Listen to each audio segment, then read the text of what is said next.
Olá, sejam bem-vindos ao podcast Iluministas, que busca debater o setor energético com clareza. Esse é um espaço que coloca a luz sobre temas complexos, sempre com os maiores especialistas do país. O Iluministas é uma parceria entre o Instituto Pensar Energia e a plataforma Valor de Energia, o VDE. Eu sou o Roberto Rockman e no episódio de hoje a gente vai discutir um tema essencial para o Brasil. Qual é a matriz elétrica ideal no curto, no médio e no longo prazos? Aqui conosco a gente vai conversar com o Luiz Carlos Siocchi, que foi presidente do EMAI de Furnas e foi diretor-geral do ONS. A gente vai contar para enriquecer esse debate com a participação do Edivaldo Santana, que é consultor, foi diretor da ANEEL e presidente da Brás, e com a Juliana Melcop, que é advogada especializada no setor de energia. E para isso a gente vai conversar com o Siocchi, trazendo o Siocchi para a sala dele quando ele ficou 4 anos à frente do ONS. Siocchi, dá para ter uma matriz 100% renovável? Olá, Roberto. É um prazer estar aqui com você. Prazer compartilhar esse podcast aqui com a Juliana, com o Edivaldo. Antes de responder essa pergunta, vamos lá, né? O objetivo é uma matriz ideal, né? Matriz ideal é tipo um santo graal, né? É uma busca. Até combina, tá, né? Até rima. É uma busca, é um processo, né? Não dá para dizer que uma matriz ideal ela tem essa ou aquela composição. Eu acho que essa busca ela vem sendo feita aqui no Brasil, né? De uma forma que a história, a nossa geografia permitiu, né? Nós nascemos com as hidrelétricas, né? Depois passamos a ter um parque termoelétrico. A tecnologia chegou, né, no país que tem essa possibilidade de ter vento e sol em abundância, portanto tivemos aí esse crescimento de eólica e de solar nesses últimos anos. E essa matriz ela tem que ser olhada, né, sobre vários aspectos, né? O ideal para quem, né? O ideal quem que é o usuário dessa matriz. E o grande usuário dessa matriz, a gente pode generalizar, que é a sociedade, né? E a sociedade o que quer, né, dessa matriz?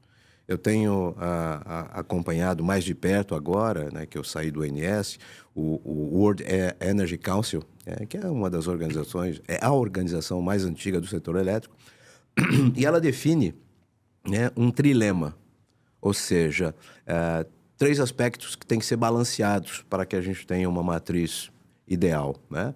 É a questão da segurança energética, a questão da sustentabilidade ambiental e a equidade para a sociedade. Equidade não é simplesmente você dizer que é uma transição energética justa, mas com equidade, ou seja, equilibrando o preço, equilibrando a acessibilidade e assim por diante.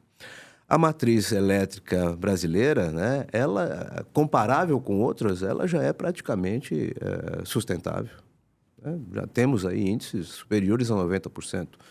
100% é difícil de você imaginar qualquer matriz, em qualquer período no futuro, que a gente consiga isso. Por quê?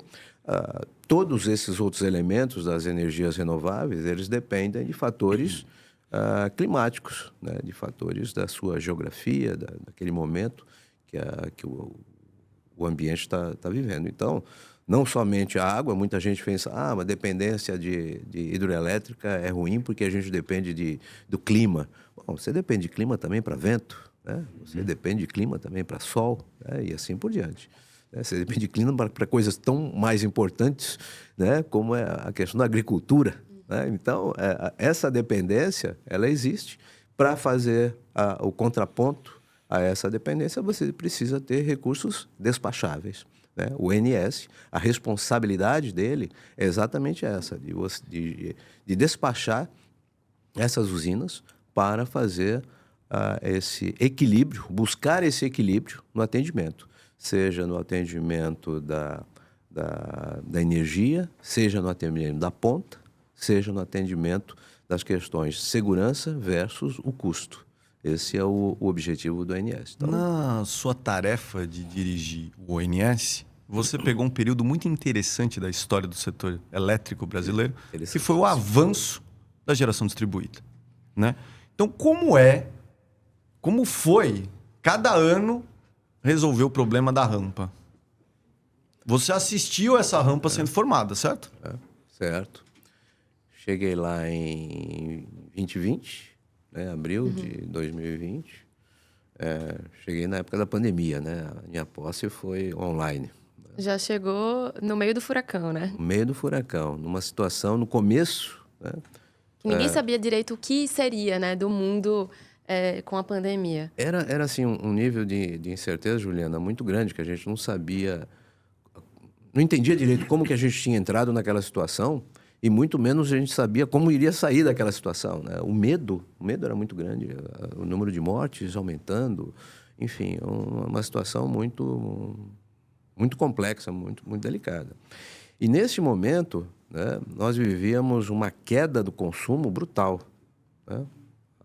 O consumo estava lá embaixo, tinha caído mais de 5 GB, médio. Então, esse não era o problema. A nossa preocupação era outra, era garantir a operação do sistema, era garantir a saúde, né, dos operadores, né? Enfim, eram outras preocupações. Aí o ano foi passando, Avançando, né? Veio agosto, veio setembro. Quando chegou em outubro, graças a Deus, O o consumo consumo subiu, começou né? a aumentar, todo mundo feliz da vida. Aí o diretor de operação da época já veio falar para mim, nós estamos com um problema de ponta. Falei, como assim, problema de ponta? Né? Não tinha a menor... começando a ter problema de ponta. Não estava chovendo tanto. Existia uma perspectiva de uma estação chuvosa que não seria boa. Aí começamos a ter algumas preocupações. A perspectiva se concretizou. A estação chuvosa de 2021 foi muito fraca, foi muito ruim. Entramos em 2021 já com os nossos reservatórios numa situação bastante depressionados. E aí começa o crescimento das renováveis, principalmente a solar. A eólica já vinha num crescimento mais estabilizado. Aí começamos a falar dentro da sala de operação desse tal negócio de rampa. Ou seja, algo bem recente, né? A gente está falando de 3 anos, né? Ou a curva do pato, né? A curva do pato. Falava pois da curva do pato e tal, mas rampa não era um problema. Nessa rampa foi aumentando, ela foi aumentando. Você lembra em 2021 quanto era essa rampa? Era assim, na ordem de 2, 3. Nossa. O salto foi muito grande. É que hoje já E são rapidíssimo, 30, né? né? Hoje o ONS já declara era 30. alguma coisa assim que fazia parte do repertório de procedimentos que o ONS tinha, que era uma rampa tipo quando tinha Jogo do Brasil, final, último capítulo da novela. Da novela, sim. Entendeu? Era esse tipo de coisa, né? Aí não, ela foi crescendo.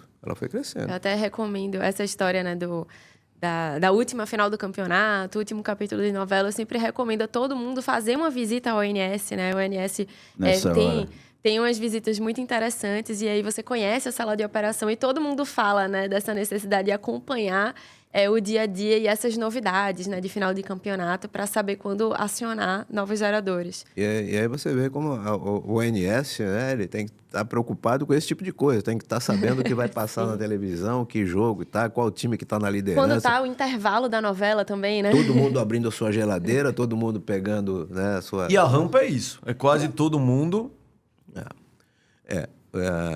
Se bem que agora a rampa não é formada pelo consumo, e sim pela saída. Né? O consumo é uma parte, né? A outra é a saída. E aí, Isso que o Edivaldo, depois eu volto, porque realmente mudou essa rampa, o que a gente chama de rampa hoje, não é a rampa do consumo. O consumo, obviamente, ele está lá embutido, né? Mas é a saída da... Que é uma saída repentina, né, Sioc? Repentina e programada, né? É previsível, né? Assim, apesar de ser repentina, é previsível. É aquela tua história. Hoje, né, nesta semana, estamos na discussão do horário, voltou a discussão do horário de verão, né? Que eu falo, você pode colocar no teu relógio a hora que você quiser. O sol se põe na hora que ele tem que se pôr. É verdade. Com a extensão territorial que tem o Brasil, a gente tem aí um período de 1 hora, 2 horas, né, até 3 horas, para o sol realmente se pôr em todo o nosso continente, continente, né?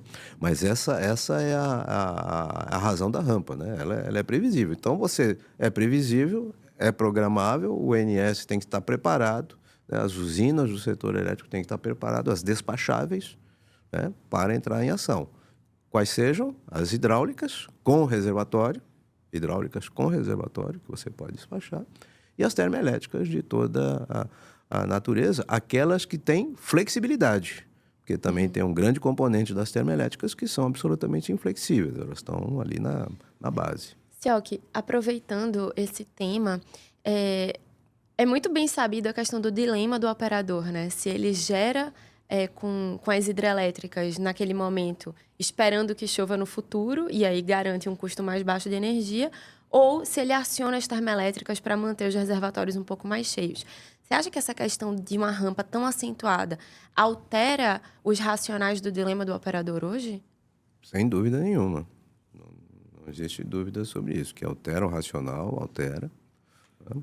As ferramentas que existiam para cobrir esse tipo de rampa que a gente estava falando, final de novela, decisão de Copa do Mundo, essas coisas todas, eram outras ferramentas. Hoje as ferramentas para o ONS têm que ser muito mais sofisticadas, né? Porque existem componentes, né, dentro da rede que você não tinha componentes no passado. Por exemplo, a própria geração eólica, né? A geração eólica ela tem essa intermitência, né? Mas não tem hora marcada para começar ou para deixar de ventar. O sol, sim, né?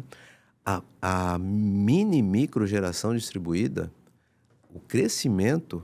Surpreendeu vocês esse crescimento? Surpreendeu todo mundo, né? Surpreendeu todo mundo. Do ponto de vista de planejamento elétrico, isso é uma questão que está ali na ponta, está na alçada das distribuidoras, né? Essa micro e mini geração, e que é realmente um dos grandes desafios, né? Na minha perspectiva. Você veja num prazo relativamente curto, assim, em termos de grandes planejamentos da expansão, um pouco da história, e até da matriz, até chegar nessa descentralização da geração via GD. Nós temos a felicidade nesses podcasts falar com a pessoa que foi o primeiro que cuidou da operação do sistema. Claro, não era tudo centralizado, cada um fazia o seu, mas diretriz partia de alguém, que é o professor Armando, e agora o último, o cara que estava lá sentado lá operando. Até final da década de 80, era só hidrelétrica, quase tinha carvão, um pouquinho de óleo e tal. Hidrelétrica com reservatório. Com reservatório. Tinha 100, mas a maior parte com reservatório. Então, reservatórios plurianuais, 2, 3 anos. A matriz era 100% limpa. Eu vou botar no caso da matriz ideal, era 100% limpa, era tudo hidrelétrico. Aí teve o racionamento de 2001.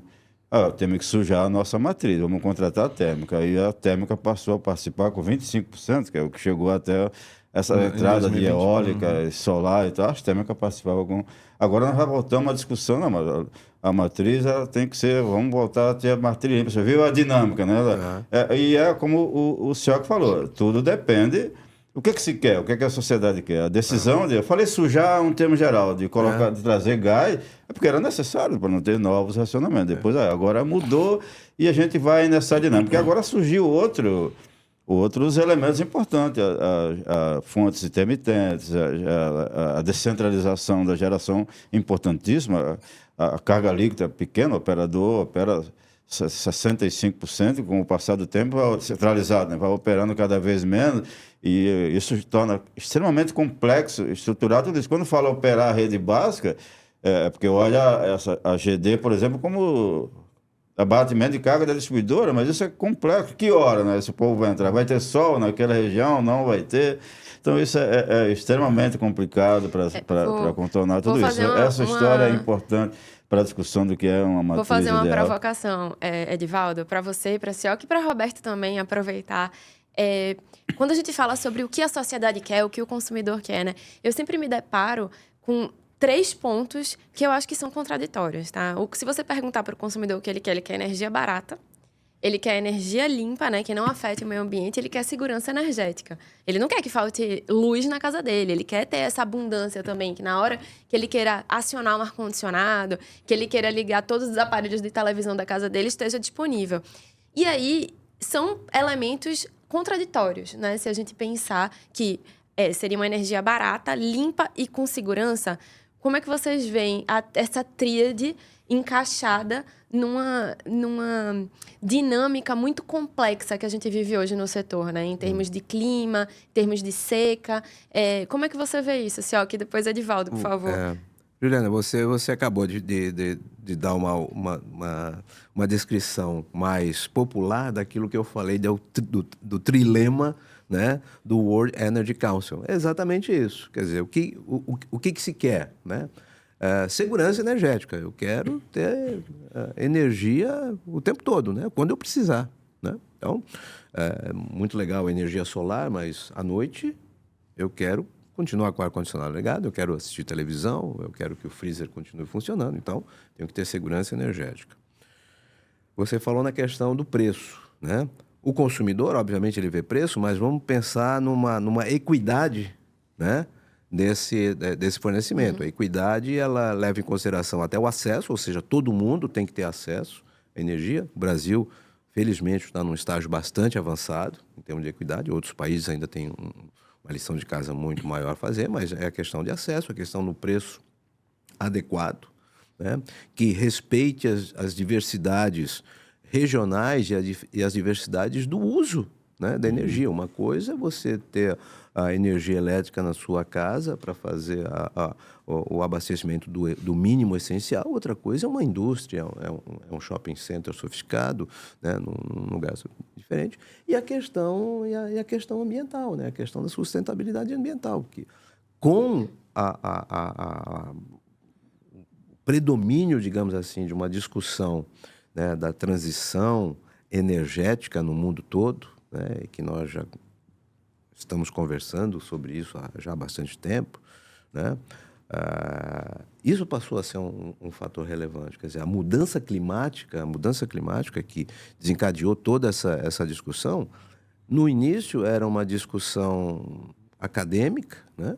Hoje, essa discussão ela passou para a realidade, né? Se a causa da mudança climática é a ação do homem ou se é um grande ciclo do planeta Terra, para o operador que tem um horizonte de planejamento de operação de 5 anos, não importa. Pouco me importa. Você está preocupado com o efeito dela sobre a operação do sistema. O que a gente está vendo já vimos isso no ano passado, né? Rios gigantescos da nossa região amazônica virando pequenos cursos d'água, né? Este ano a situação se agravando, né? Incêndios, por exemplo, perto das faixas de servidão das transmissoras. Enivaldo sabe muito bem disso. Existe um programa, né, de conscientização e de prevenção de incêndios. Quando se pensou nisso, era pensando no balão lá do São João, né? Esse tipo de coisa, cara. Não é o tipo de coisa que está acontecendo agora. Isso. Então, esses 3 fatores, eles têm que ser equilibrados. Você não vai conseguir atender 100% de cada um dos 3, você tem que ajustar isso para o equilíbrio. Esse é o grande dilema. E voltando ao grande mote, né, da nosso podcast aqui, que é a matriz ideal, no meu entender, a matriz ideal é aquela matriz que equilibra esses fatores. Esse trilema, equilibra esse trilema da melhor forma naquele momento. E naquele momento, e como a gente está falando de uma coisa global, né, naquele país. Pode ser que no nosso país a gente tenha condições de equilíbrio diferentes da condição de equilíbrio de outros países, de outras regiões do mundo. Você tem usado um adjetivo despachável. Você precisa de energia despachável. E você tem cada vez menos energia despachável no operador? O grau de inflexibilidade da matriz elétrica brasileira, do setor, né, do Sistema Interligado Nacional, é cada vez maior. Cada vez maior. Então, o que é... Então, vamos lá, traduzindo. O que é despachável? Despachável é aquilo que o operador pode pedir à usina, ao agente, olha, aumente a sua geração agora de X para Y. Reduza a sua geração de X para Y, né? Pois é, voltando ainda no caso da sua pergunta, e nisso também, se você perguntar para algumas pessoas qual é a matriz ideal que você quer, aí o cara vai responder como é que o consumidor vai se comportar. Eu até, antes de completar 12 anos, eu morava em Aracaju, não tinha energia elétrica. Eu conheci energia elétrica com 12 anos. E não tinha, quando eu teve energia elétrica, não tinha medidor. Você controlava o consumo de energia elétrica com uma coisa chamada fusível, que talvez só o senhor que aqui conhece, parecia um olho de boi, fechava assim, você colocava aquele fusível, aquilo lá tinha uma determinada corrente. Se a quantidade de lâmpada, de equipamento que você colocava em casa ultrapassasse o limite daquilo, ele queimava. Ele queimava. Né? Então, era e você ficava sem luz, né? Com base nisso que a distribuidora cobrava, vou trocar o seu fusível, porque você aumentou o seu consumo, então ia aumentar um pouquinho a cobrança. Bom, logo, o consumo de energia dependia do meu comportamento. Isso é profundo, né? O consumidor, ele quer energia barata, quer isso, quer aquilo, com qualidade e tal. Infelizmente, em 2001, com racionamento, nós fizemos uma alteração profunda no comportamento do consumidor. Profunda. Profunda por quê? Alguém ganhou a eleição e o outro perdeu por causa do racionamento. Um achou que ganhou por causa do racionamento e o outro achou que perdeu por causa do racionamento. Dali em diante, ninguém pode falar em redução de consumo que parece racionamento. Sim, mas que nós estamos discutindo aqui agora, nesse um tempo, e a gente até agora não falamos em resposta da demanda. A gente fala e faz isso, faz aquilo, mas é fundamental. Essa discussão teve um ministro da energia, eu não vou falar o nome dele, mas ele dizia muito... Isso é repetido, esse dia todo mundo falou, a energia cara é aquela que não existe. Não, a energia cara é aquela que eu não posso pagar. É isso que tem que dizer ao consumidor. Você não pode pagar, então você tem que reduzir. Entendeu? Esse deveria ser o objetivo da bandeira. Então, isso tem uma característica importante para definir qual é a matriz. Né? O Celso chegou a falar também sobre isso. Então, o comportamento do consumidor é fundamental. Então, essa tríade... o consumidor não é passivo e a gente tem que voltar novamente a dizer para o consumidor, mesmo o pequeno consumidor, que ele é muito ativo. É o caso do fusível lá das casas antigas. Aqui no Rio era assim. O fusível tem que virar um medidor inteligente, é isso? Aliás, a tarifa binômio com medidores inteligentes. Lá fora você contrata por equipamento, máquina de lavar. À distância o cara consegue desligar a sua máquina de lavar se você aumentar... Aí, no caso, a sua demanda mais do que o que você deveria ter feito. E a gente fala, o Mercado Livre, mas ninguém fala que o Mercado Livre depende dos medidores. Você liga o ar-condicionado, liga o aquecedor, né? Tá no trajeto de casa, você liga pelo celular e tal. Mas essa é uma questão importantíssima. Importante e bem complexa, né, Edvaldo? Porque é o seguinte, vamos lá. A questão do comportamento do consumidor. Esse tipo de coisa, a gente ainda pode até pensar em voltar a colocar um fusível ali para bloquear. Mas tem algumas coisas que, por exemplo, hoje em dia, né, nós incorporamos, e a gente está usando aqui, todo mundo aqui está com um celular, um tablet, essa coisa toda, né? E parece que a gente está com uma coisa tão eficiente, tão limpinha, né? Por trás disso aqui, os grandes consumidores de energia elétrica hoje são os data centers. Isso. Né? Os lugares onde estão armazenados esses dados da operação. Então, a simples disponibilidade da tecnologia faz com que o consumo global da sociedade tenha adquirido padrões, né, que mesmo para um simples consumidor, um pequeno consumidor, tem embutido uma série de outros fatores. No Brasil, infelizmente, nós estamos aqui na cidade do Rio de Janeiro, mas isso vale para todo o Brasil, a questão do uso sem pagar, o famoso gato, isso é perdas não técnicas, né? Perdas não técnicas, isso é um negócio terrível.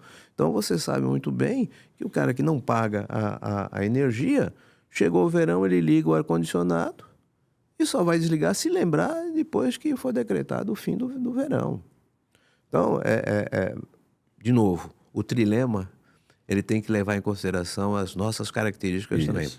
A gente pode não gostar das perdas não técnicas, mas é uma realidade. Isso. É uma realidade. Temos que enfrentar, né? A gente tem que enfrentar essas diferenças. Para o operador, né, que cada vez tem menos recursos despacháveis, ou seja, a flexibilidade, já desde a crise hídrica de 2021, mas mais intensamente, eu estava lá e toda a diretoria, a gente começou a ter um discurso bastante alinhado nessa direção, que é o seguinte, para o operador, né, o grande atributo que nós precisamos agora, gostaria de ter, é flexibilidade. Sim. Flexibilidade. Porque aumentar a inflexibilidade, né, você fica tolhido. Quer dizer, o operador ele não consegue cumprir o seu papel. E o não cumprimento do papel do operador leva aos riscos, né, de não atender aquele outro atributo. Quer dizer, você tem uma energia confiável. Pois é. Intenção, frequência, enfim, na disponibilidade. Essa é a palavra-chave. O recurso escasso não é mais energia, é potência, é flexibilidade. Tem várias maneiras de ser... alcançar essa flexibilidade, hidrelétrica, bateria, termoelétrica, porque nós estamos mais acostumados. A resposta da demanda é muito rápida. Assim, na sua experiência, que você tivesse que orientar, não digo orientar, mas o que é que deveria seguir? É um misto disso tudo? O critério, vai pelo critério de custo, o que for menor, vamos em frente? Eu sei que não é absoluto uma resposta para isso. Não, mas muito bem lembrado, Edivaldo, muito bem lembrado. A questão da resposta da demanda... Aliás, eu sei o quanto você se empenhou para que desse certa resposta. Exatamente, a gente trabalhou bastante, traduzindo o que é a resposta da demanda, né? Para grandes clientes, grandes consumidores, isso pode ser levado a qualquer consumidor, pode inclusive, né, no limite, ser ao pequeno consumidor. É o seguinte... ter incentivo para que ele não consuma energia em um determinado horário. Por quê? O custo para a sociedade de colocar aquela energia é muito maior do que o custo que ele vai ter de mudar o seu hábito ou o seu regime produtivo. Então, uma empresa, por exemplo, industrial, se ela puder parar a sua produção, sei lá, das 5 às 7 da noite, né? E ela poder fazer a mesma produção das 7 às 9 e tiver um incentivo, né? Esse é um bom negócio para eles, é um bom negócio para o setor elétrico e é um bom negócio para a sociedade brasileira. Não é de graça, né? Não é de graça.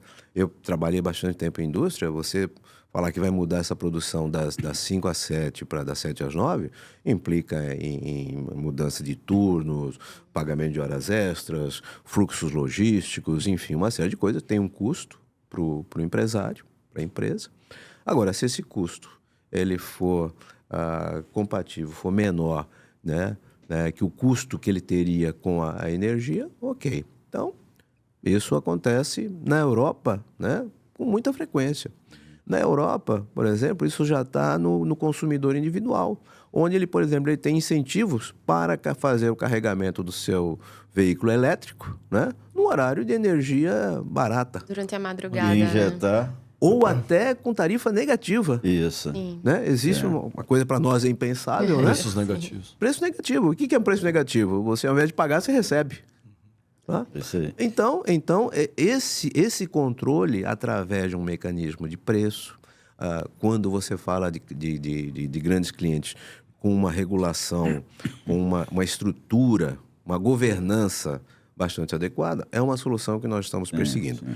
Já existe, já está implantado no Brasil, ainda não entrou na cultura, né?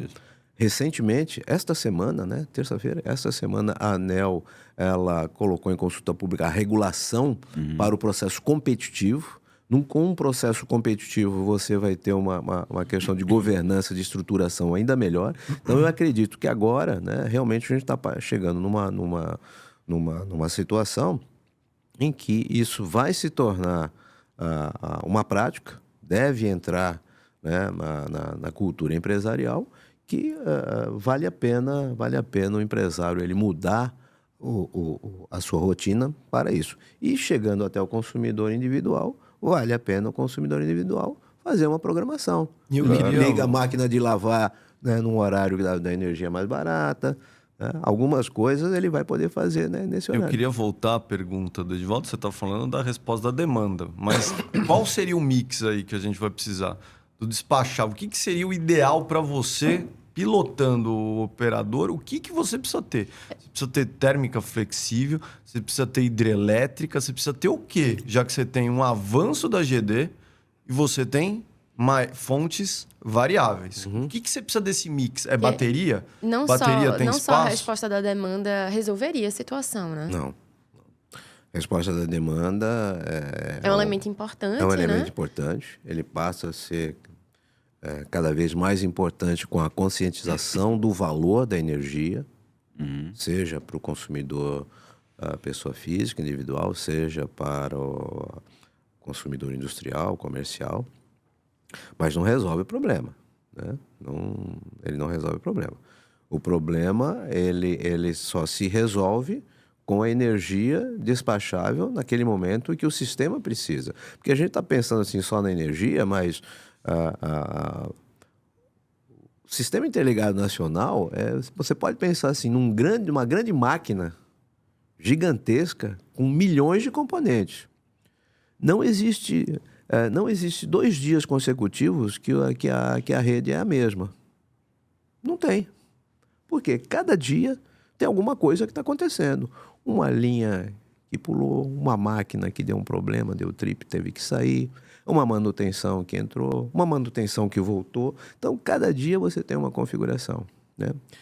E essa mudança pode ter impactos pequenos ou grandes impactos na administração, na gestão do sistema. E para isso, para fazer frente ao dia a dia, ao consumo, àquela demanda, você precisa ter a capacidade de gestão, né? No fundo é a capacidade de gestão. Despachar é a gestão do ONS.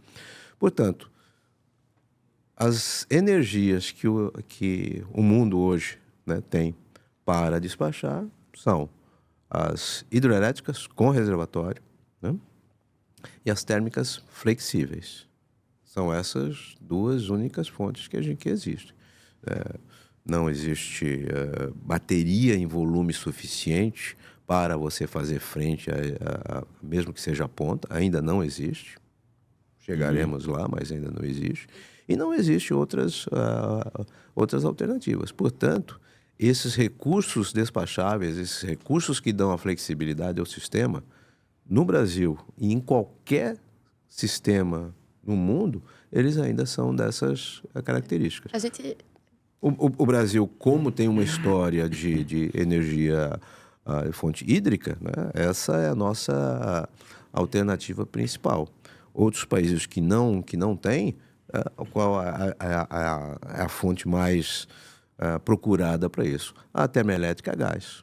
Termoelétrica de partida rápida, né, que você pode entrar e sair, e que o custo, digamos assim, ambiental, né, é menor, o gás natural, comparado com outras fontes, como carvão, óleo pesado, essa coisa toda. A gente está falando muito de atendimento à ponta, né, essa curva do pato, mas a gente sabe que em alguns outros momentos a gente acaba precisando de fontes despacháveis, mesmo quando não se trata de atendimento à ponta, né, e nem saída das renováveis. E todo mundo sabe do caso que aconteceu no ano passado, em 2023, né, no dia 15 de agosto. Você ainda estava no ONS, né, Sioc? Como é que foi isso? Conta um pouquinho pra gente desses bastidores. Dia 15 de agosto do ano passado, né, em agosto do ano passado, o ONS completou 25 anos. Né? 25 anos. Então, toda a diretoria, né, iria ter um dia especial em cada um dos nossos 4 centros. Né? Dia 15 de agosto era o primeiro dia dessa celebração lá em Florianópolis. Então, fomos no dia anterior, acordamos, né, para ir para o escritório, né? Estava no hotel, eu percebi uma pequena oscilação, mas voltou logo. Eu falei, opa, coisa aqui do hotel mesmo, coisa aqui da cidade.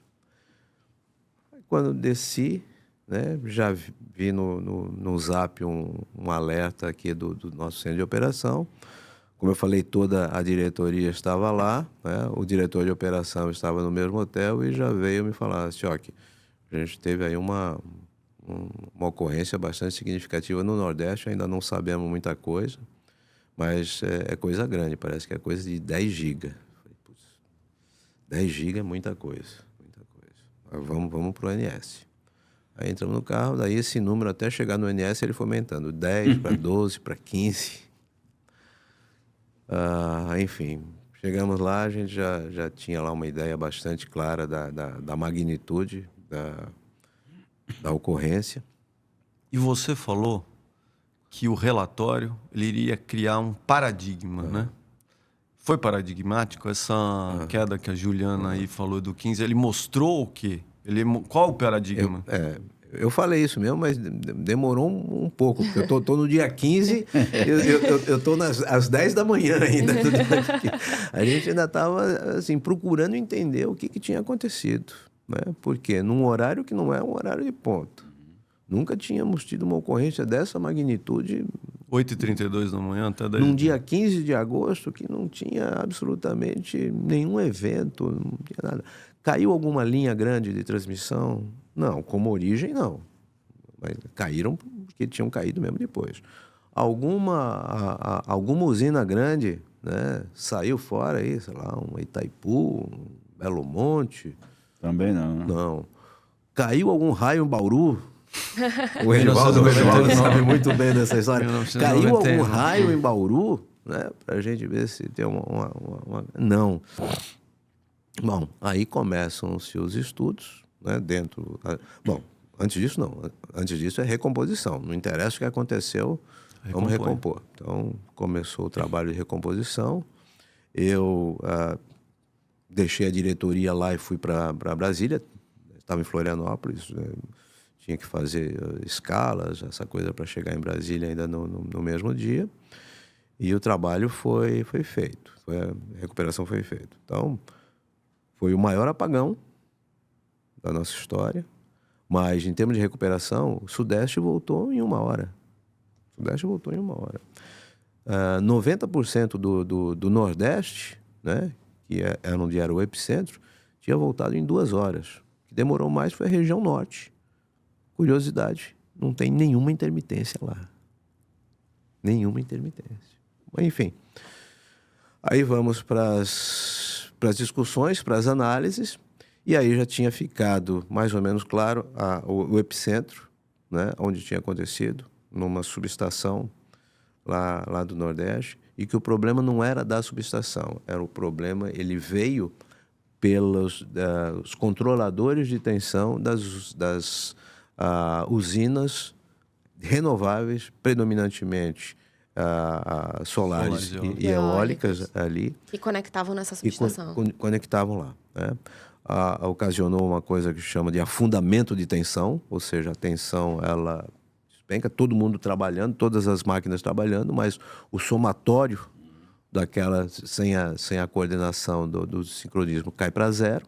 E aí abriu linha, e aí se segregou o setor elétrico, o sistema interligado, ou seja, aquilo que é integrado passou a ser desintegrado, Nordeste, Norte, Sudeste.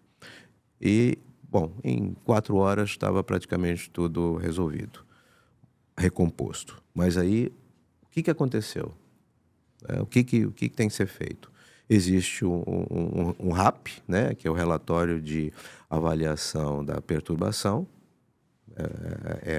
faz parte, digamos assim, das responsabilidades do ONS conduzir. E eu disse essa frase porque não existia nenhum grande evento, como nos apagões anteriores, para falar, aconteceu isso aqui, uma usina caiu fora, o raio lá de Bauru, não tinha. Então eu falei, esse RAP vai ser o RAP mais importante da história do ONS, porque ele vai trazer luz, né, para uma situação que é um fenômeno absolutamente elétrico. E foi o que aconteceu. Ele trouxe luz, não só para o setor, para o sistema brasileiro, para o mundo. O que o INS já teve que fazer de apresentação nos Estados Unidos, na Europa, nós fazemos parte daquele GO15, né, o Global Operator 15, que são os 15 maiores operadores do mundo, fazendo palestras, apresentações, mostrando o que aconteceu. Foi assim alguma coisa absolutamente inusitada, não prevista? Não, também não. Não descobrimos nenhuma lei nova da física, né? Mas a combinação, né, dessa infraestrutura mostrou que a gente tinha aí realmente uma situação que precisaria ser corrigida. A situação vem sendo corrigida, até onde eu acompanhei ela vem sendo corrigida. No Brasil e no mundo, muitas ações, inclusive, já chegaram, não sei se você está lembrado que eu falava que ia impactar todo o setor elétrico, não só as empresas, mas até a cadeia de fornecedor. Chegou já na cadeia de fornecedores, os fornecedores de equipamentos, os fornecedores de controlador de tensão, os fornecedores de turbinas, né? Tem isso agora como um objetivo, como um padrão. Então, foi um aprendizado muito duro. Muito grande, mas muito duro, né? Quer dizer, nós sofremos aí um abalo, né, de confiança muito grande. Muita gente se aproveitando da situação para jogar a culpa neste ou naquele, né? Ora era na empresa a responsável pela aquela subestação, não era isso. Pela fonte, essa fonte ela dá problema, também não é isso. Tanto é que nós estamos vivendo aí desde o ano passado, né? Partimos para uma operação mais controlada, mais conservadora, que foi sendo flexibilizada. Hoje, acredito que estamos já no mesmo nível do ano passado. E essa postura mais conservadora trouxe o termo curtailment, o corte de geração renovável. Trouxe assim que aumenta à tona, né? Porque já, e aumentou o dilema do operador?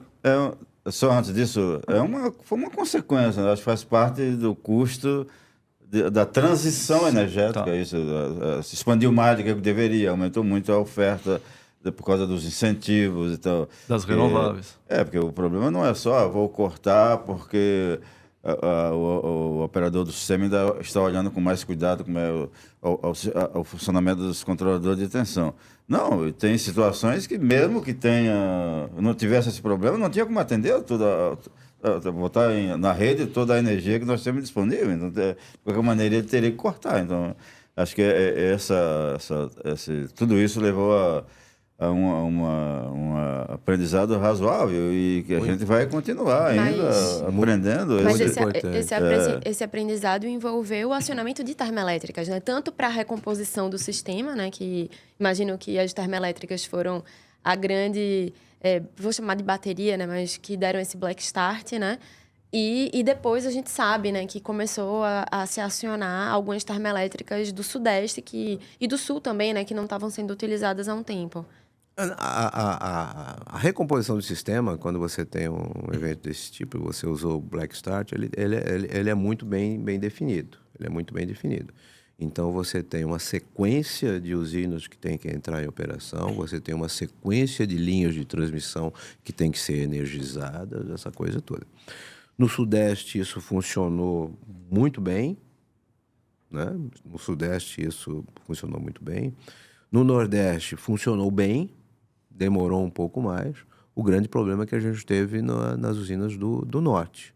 Quer dizer, o Black Start, né, nas usinas do Norte, que foi um capítulo especial desse RAP, né, ele não funcionou bem. Então, o INS já trabalhou e vem trabalhando junto com os agentes que operam essas usinas na região Norte para fazer isso. Então, um problema, né, ele trouxe, né, digamos assim, a evidência da necessidade de se atuar em outras coisas. Então, o Black Start também foi um outro aprendizado decorrente desse. Mas eu queria voltar no ponto do que o Edivaldo mencionou, que é muito importante, que é a questão da abundância, né, da energia, né? No fundo, a gente está falando a gestão da abundância, que é tão complexa no ponto de vista elétrico quanto a gestão da escassez, né? Veja bem, Num período onde não existiam essas energias, principalmente a micro e mini geração, o planejamento era centralizado. Era o planejamento da expansão, né?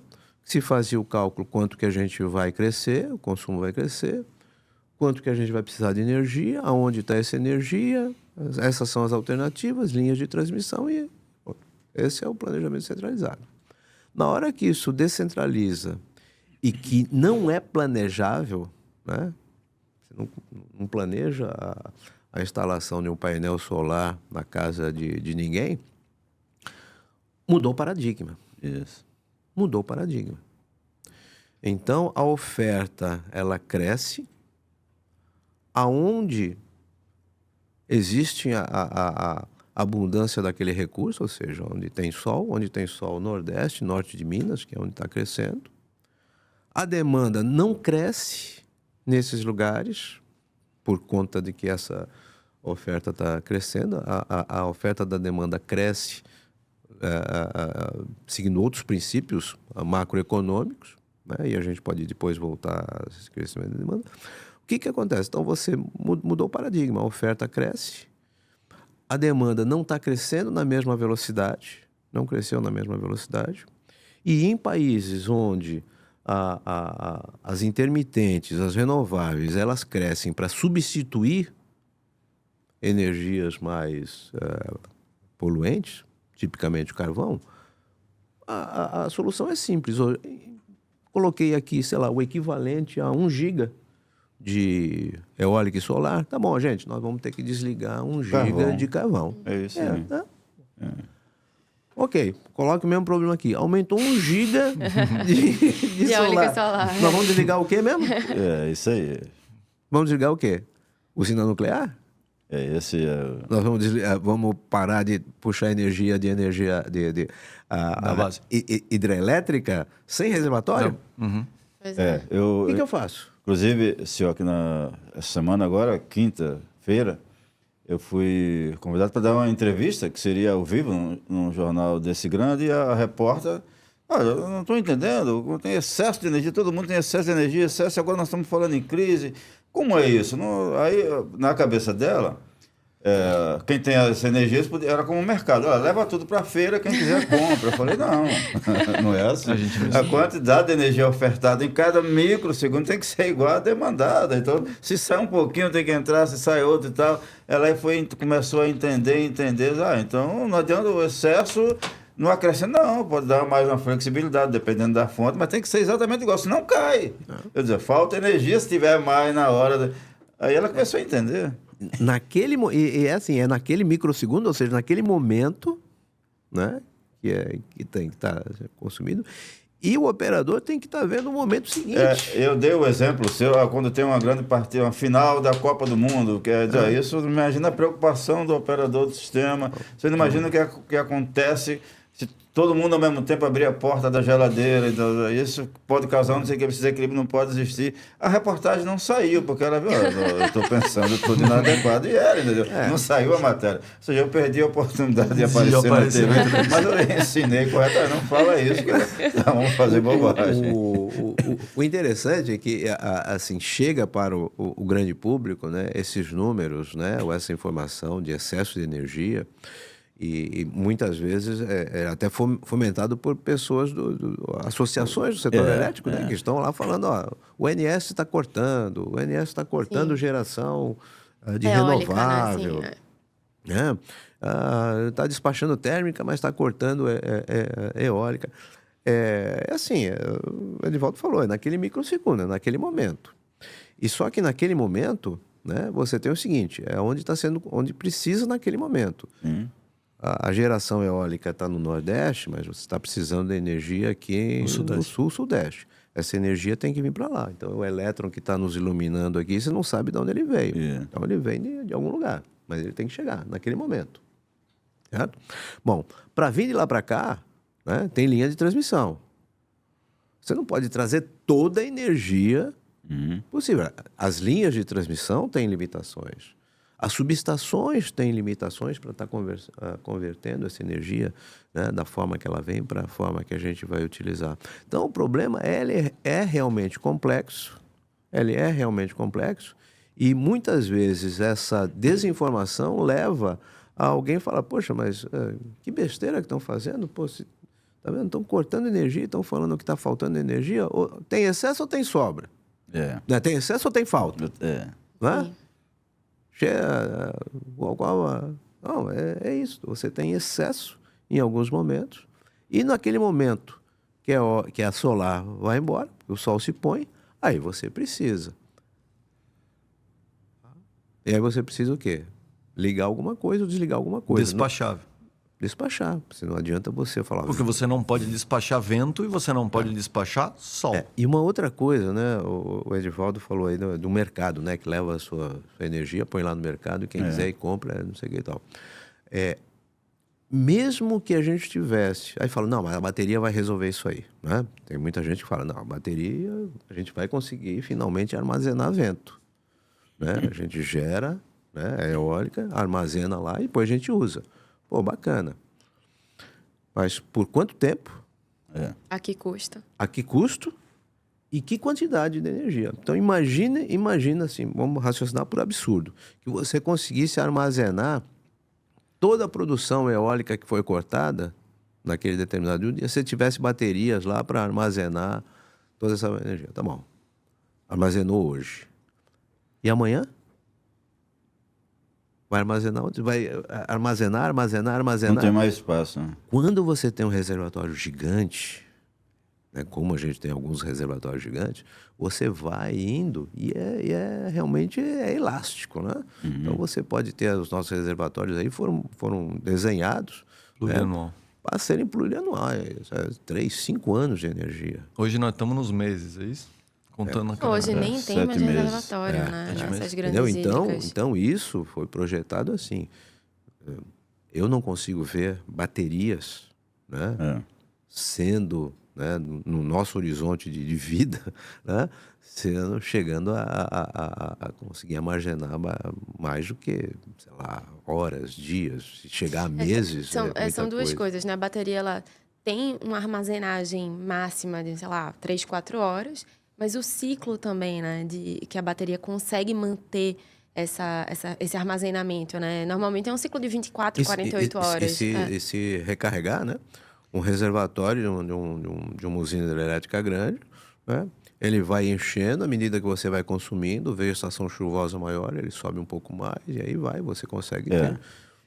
Eu acho que qualquer lugar que a gente for do mundo que tenha fontes renováveis, intermitentes ou variáveis, nós vamos ter um tipo de discussão exatamente igual. O direcionamento pode ser mais para preço e tal, mas é uma... Só muda a língua. Hein? Só muda a língua. Só muda, a preocupação é geral, portanto é um problema que todo mundo tem isso, sabe que existe, tem que resolver. Os Estados Unidos dinheiros e mais dinheiro patrocinando estudos que ajudem a resolver esse problema. A bateria não vai resolver sozinha, termoelétrica também não, a resposta da demanda também não.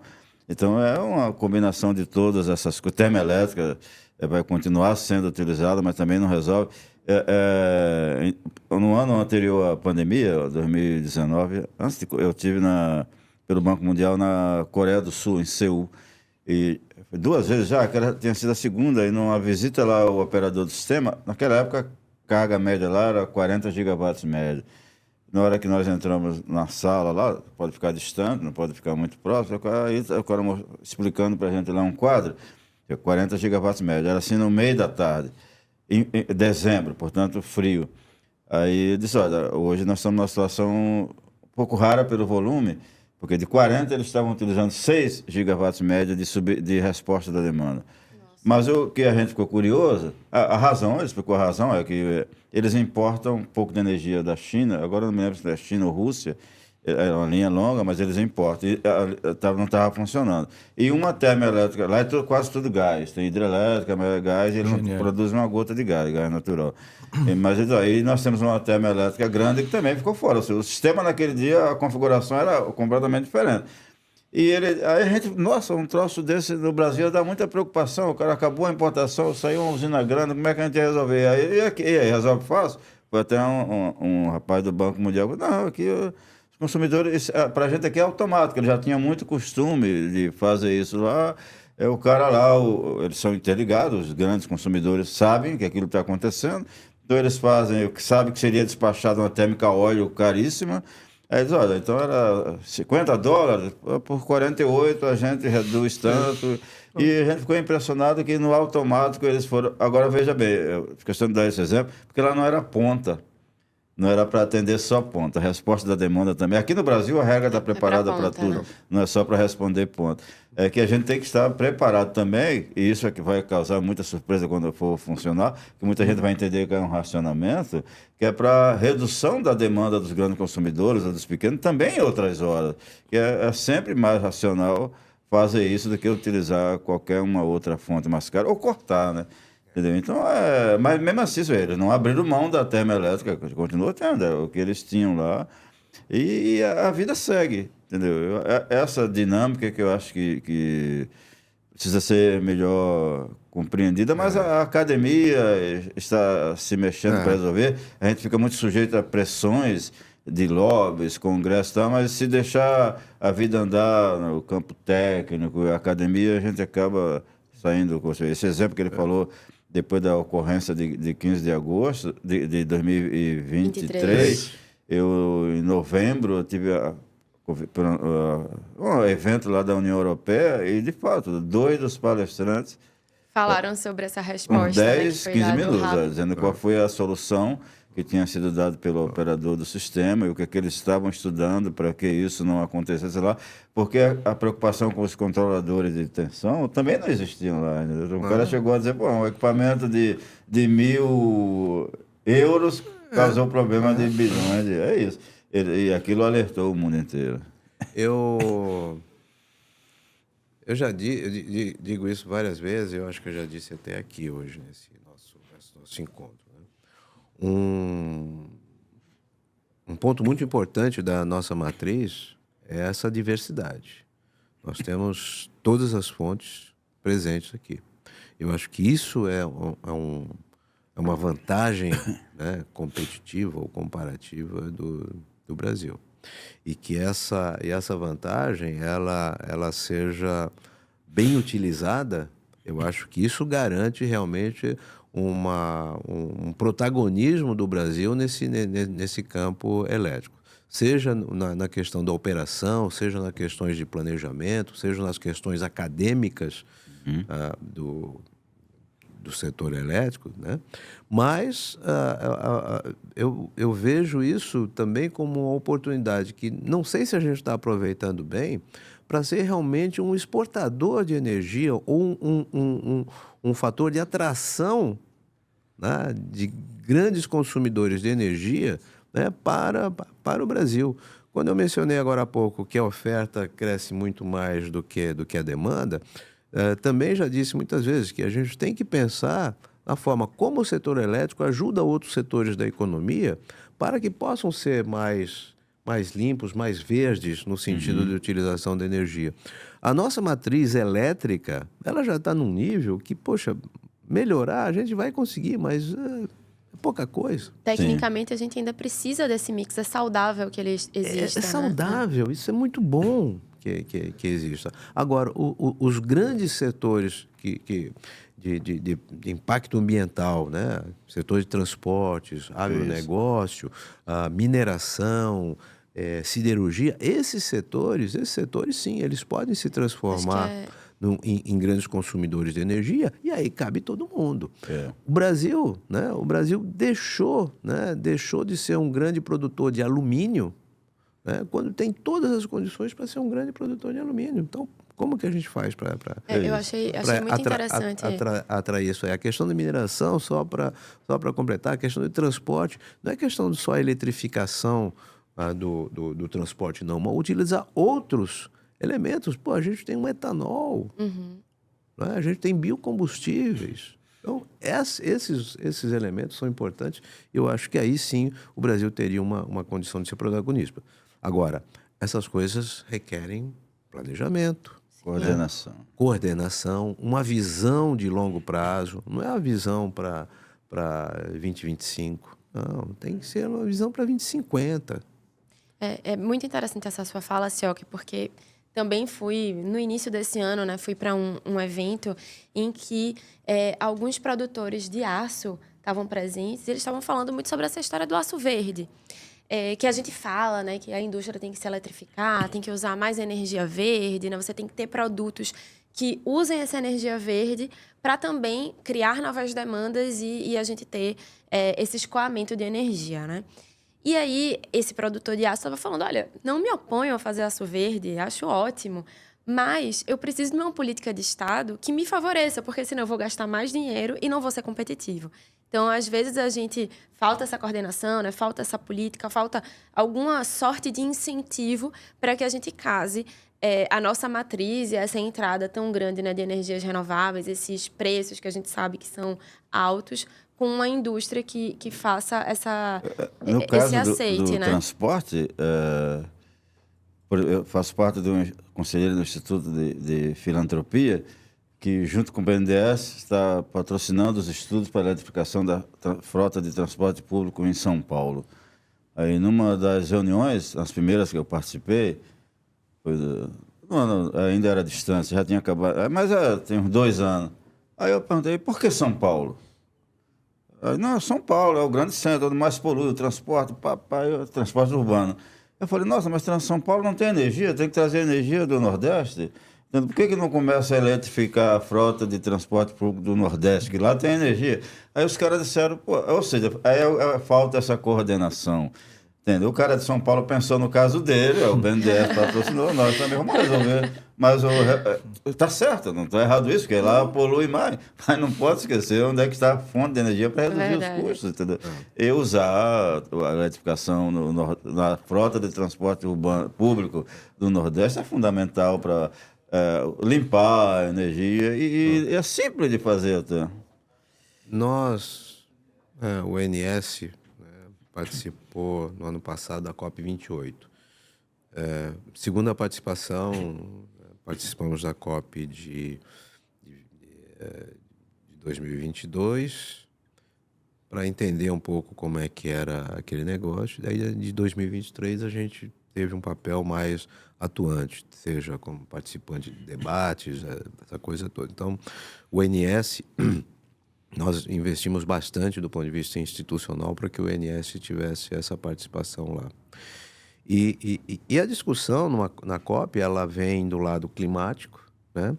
Ela vem do lado energético, não é simplesmente setor elétrico. E a gente estava lá, eu estava lá numa discussão, né? num painel, e era um painel de predominantemente brasileiros, empresas brasileiras, instituições brasileiras. E eu falei, gente, é o seguinte, nosso país é maravilhoso, né? Nós estamos falando aqui entre brasileiros. Pô, bacana, a gente tem sol, tem vento, tem gás natural, tem água, tem tudo. Agora, vamos lá, né? Quem participou já em processos de planejamento estratégico, e eu tive a felicidade de, como consultor e depois como cliente, participar de alguns exercícios de planejamento estratégico, tem algumas etapas que são fundamentais. A primeira delas é dizer o seguinte, aonde eu quero chegar? Onde eu quero chegar? Certo? Depois que eu sei onde eu quero chegar, eu vejo quais são os meus pontos fortes e meus pontos fracos, quais são as barreiras, né? E quais são os facilitadores que eu tenho. Perguntinha básica está em qualquer livro de planejamento estratégico que você vai fazer. Então, é isso que a gente precisa. Onde que a gente quer chegar? A gente quer bastante energia para produzir hidrogênio? Pô, bacana, muito bom. O que nós vamos fazer com o hidrogênio mesmo? Quem que está vendo qual é a aplicação do hidrogênio aqui no Brasil? Quais são as empresas? Né? Quais são os negócios? Quais são os volumes que vão ser necessários? Quais são os volumes que vão ser exportados? Ou seja, definir aquele ponto. Quais são as barreiras que a gente vai enfrentar? O Brasil não está sozinho no mundo, certo? Se a gente diz que vai querer fazer um negócio porque é um bom negócio, Outros países também estão pensando nisso. E não existe apenas hidrogênio verde. Existem outros hidrogênios de cores com preços diferentes de gás, por exemplo, no Oriente Médio. Se é tão bom, né? Por que temos só nós com tanta... Essas condições maravilhosas, só nós que temos? Não somos só nós que temos. Tem outros países com muita... talvez não tenham as condições naturais que o Brasil tem, mas tem uma competição tecnológica, né? Violentíssima. Não é novidade para nenhum dos senhores e senhora aqui que, o grande fabricante de painel solar hoje no mundo está concentrado na China. 70% da produção. Está concentrado lá. Então, essa discussão estratégica é uma discussão que ela vai muito além de falar do setor elétrico, né? Ela vai além, inclusive, do setor energético. É uma discussão de estratégia de país. Exatamente. De país, de Estado, que a gente precisa ter essa discussão. Que não é uma discussão política, é uma discussão, como você bem falou, uma discussão de Estado, e é uma discussão de longo prazo. Não é o ano eleitoral de 2022, 2026, a cada 2 anos, não. Tem que pensar em 2050. É isso. Eu tenho 3 filhos, eu sempre... Quando, na falta do que dizer alguma coisa, eu dizia, sigam, na falta do que fazer, sigam melhor. Esse é um exemplo interessante. Eu gosto desse exemplo, e ele é real. Agora, na última Olimpíada, o cara voltou à tona, um corredor tcheco chamado Emil Zatopek.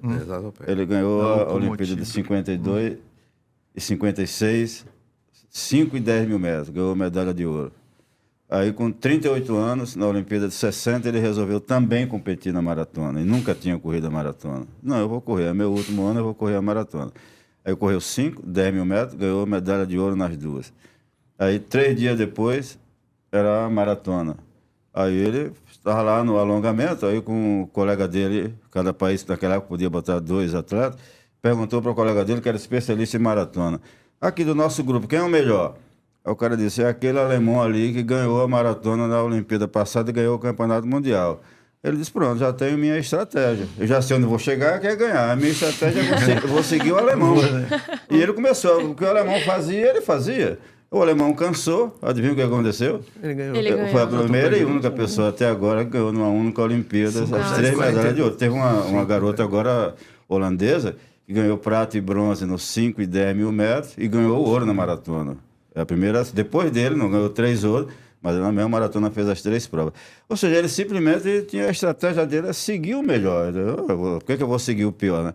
E a gente chega sempre depois, aí volta para o setor elétrico, a gente chega sempre um pouquinho depois dos outros. E nem sempre a gente faz o certo, a gente não consegue seguir o melhor, entendeu? Por isso que eu acho que você falou, tem que saber onde chegar e a estratégia.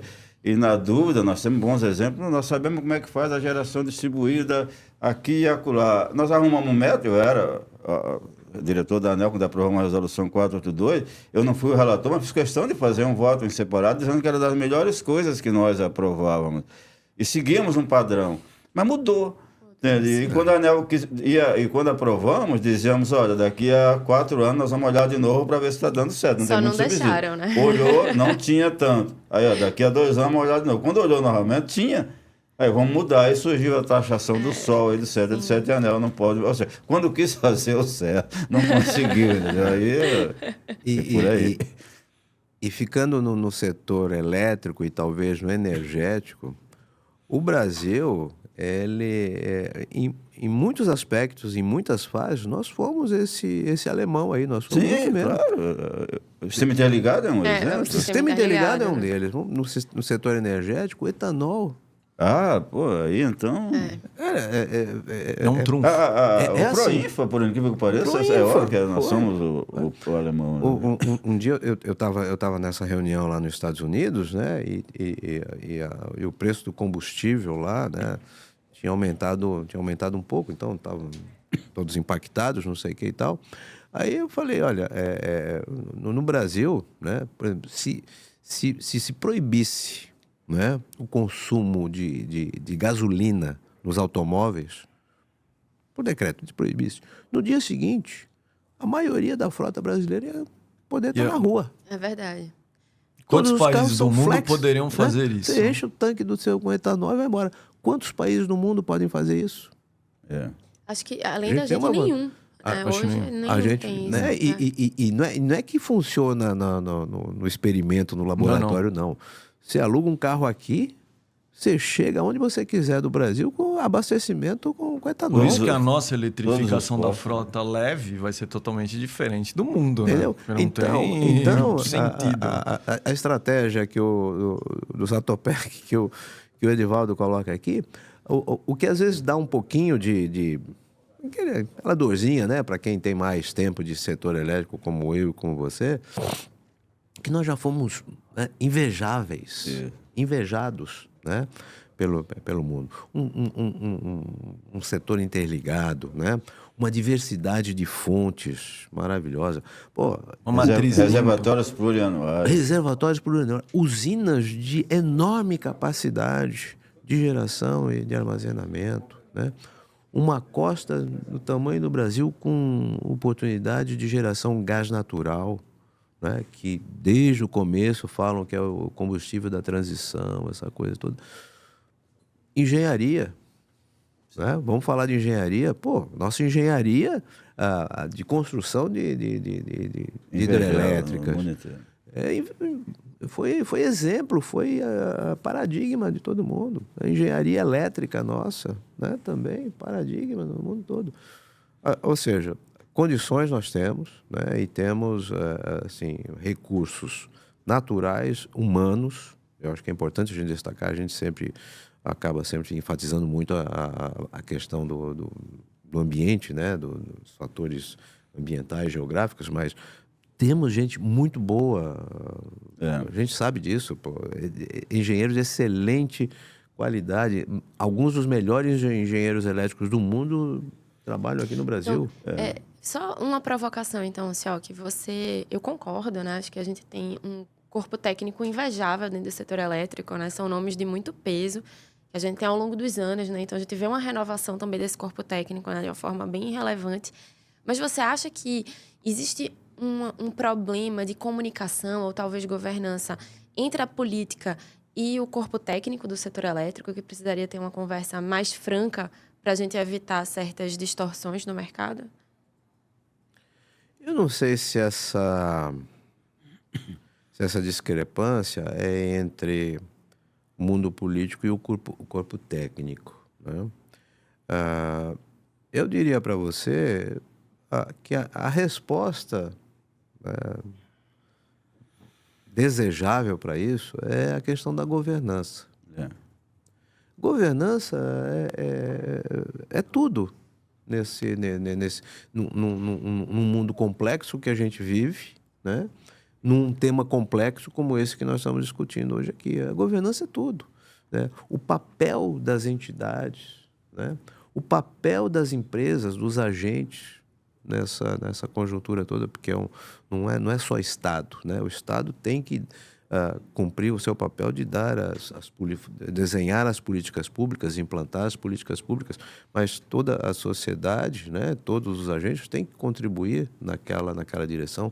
As entidades que fazem parte, né, e não estou falando só de ONS, ANEEL, EPE, não. As entidades, a academia, né? O Edivaldo sempre gosta de lembrar, e muito bem, muito apropriadamente, a questão da academia. Tem que saber qual é o rumo, qual é o caminho que a gente vai perseguir. Essa governança precisa ser aperfeiçoada, Sioc?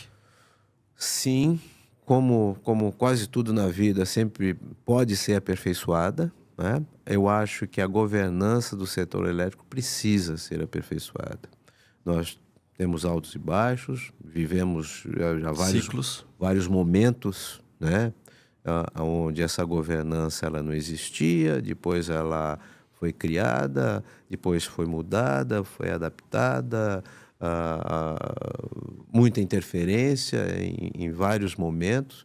Eu acho que nós estamos vivendo um momento do setor elétrico brasileiro, com essa discussão climática no mundo todo, a questão da transição energética. Eu acho um momento bom, um momento propício para uma discussão desapaixonada, né, Os papéis de cada um dos elos da cadeia. Sem defesas de fontes, sem defesas de privilégios. Não, vamos discutir tecnicamente, economicamente, do ponto de vista de competência, do ponto de vista de capacidade, né, que o Brasil possa desenvolver para aproveitar esse recurso. Eu diria até que hoje nós temos pequenos problemas técnicos e enormes problemas de governança. Resolver todo o resto sem resolver a governança. Mas eu, na época, estive fazendo uma apresentação fora para mostrar como tinha se desenvolvido o setor elétrico. Eu levei 2, ainda era naquela época dos slides, faz muito tempo. Aí eu levei uma transparência que mostrava o perfil do parque hidrelétrico do rio, da bacia do Paranapanema. A usina de Furna, depois a usina tal, uma em cima da outra. E eu dizia, botei o ano quando cada uma daquela foi construída. E por que foi construído naquela sequência? A sequência era importantíssima. E quase tudo aquilo ali coordenado por 2, 3 pessoas, 2 grandes que viraram prédio, nome de prédio da Eletrobras e tal.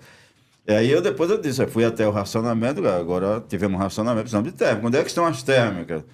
No centro de consumo, só tem térmica nas grandes cidades da Bahia, em Recife, Fortaleza, Rio de Janeiro, São Paulo, principalmente Rio de Janeiro. Então, essa é a cultura da engenharia, de fazer a coisa certa. Então, era assim. Aí tivemos um exemplo recente, para responder bem a sua pergunta, e a ANEEL fez uma mudança, isso é muito manjado, do sinal locacional. Diz, olha, tem uma sinal locacional, eu tenho que estimular o consumo de energia onde ele é mais barato, onde precisa. Então, se tem sobre-oferta no Nordeste, tem que estimular o consumo no Nordeste. Então, o preço da transmissão no Nordeste vai diminuir. Entende? Aí esse é o sinal locacional. Mas para diminuir a receita é mesmo aumento de geração. Os caras mudaram a lei da física. Os caras mudaram a lei da física.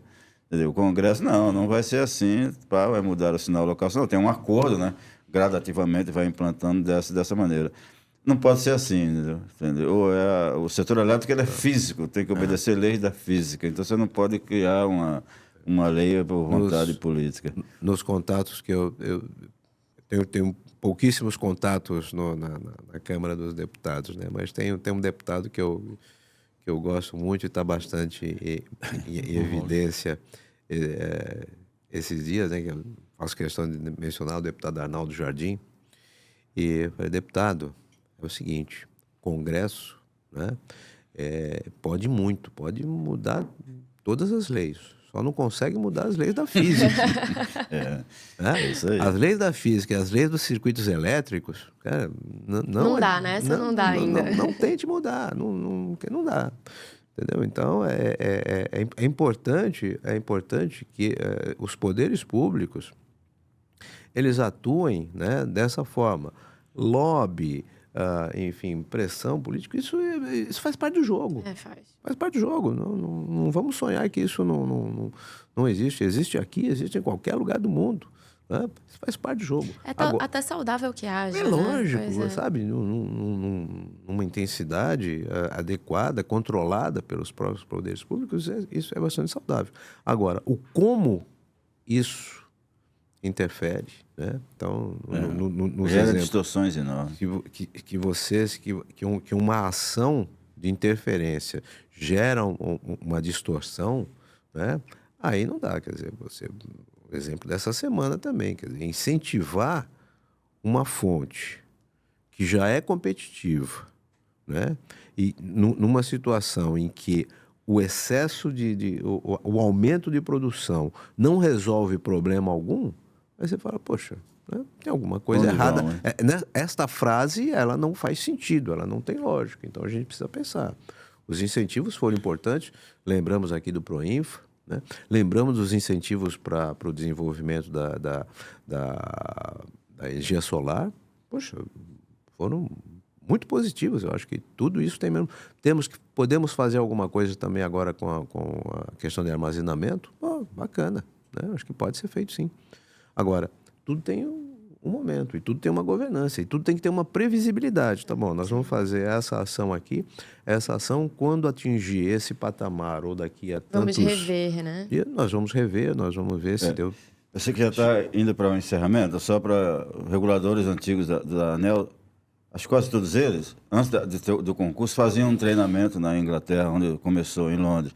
E o cara lá tinha começava com 2 slides. Um deles dizia, se você tiver que tomar alguma decisão que vá contra uma lei da física, ela está errada, não faça. A segunda é, você vai emitir, eles lá chamam de decreto, você vai emitir um decreto para qualquer coisa, quantos você vai eliminar por causa daquele? Se você for fazer mais um só para fazer, também está errado. Ou seja, lá não existe uma norma do regulador que não elimine outras. Essa faz parte da análise do impacto regulatório. Mas a primeira lição é importantíssima. Ele disse, é físico. Então, se você vai falar, isso aqui, nossa, aqui a lei da física não é... Está errado. Basta seguir essas duas que você... Muito bom, muito a primeira é importantíssima, mas a segunda muito interessante, hein? Porque aí é a questão burocrática, né? Sioca, a gente está chegando ao fim, consideração final. Seria uma palavra, uma mensagem rápida. Seria visão de Estado e governança? Seriam esses 2 conceitos que você acha que são importantes? Eu acho que a visão de Estado no sentido de um planejamento estratégico de país, né, e que extrapolem muito setor elétrico e mesmo setor energético. Eu acho que é um planejamento de Estado. Eu acho que isso é uma coisa que a gente não poderia deixar passar essa oportunidade, né? E a questão da governança. A governança ela é fundamental porque ela diz como esses agentes, como as entidades, né, do setor elétrico e do setor energético, né, elas vão estar coordenadas, vão estar trabalhando para esse bem, para esse norte que deveria ser apontado como um setor. Então, eu acho que a gente tem pequenos problemas técnicos para ajustar. Agora, a questão da governança, a gente tem bastante campo para melhoria. Não é jogar tudo fora, não, hein? Né? Não vamos jogar a criança junto com a água da bacia, não. Tem muita coisa muito importante que outras gerações de executivos, de reguladores construíram ao longo desses 25, 26 anos do setor elétrico. Então, eu acho que é um patrimônio que tem que ser preservado. Bem, chegamos ao fim de mais um episódio do Iluministas, debatendo o setor energético com clareza. Agradeço imensamente ao Luiz Carlos Sioc pela sua presença e por ter aprofundado várias questões importantes que estão no dia a dia do setor. Agradeço também a presença da Juliana Melcop e do Edivaldo Santana, que ajudaram aqui a enriquecer o debate. Não esqueçam de seguir o Iluministas nas redes sociais e no YouTube. Lembrando que esse podcast é uma parceria do Instituto Pensar Energia e da plataforma Valor da Energia, o VDE. Muito obrigado e até mais.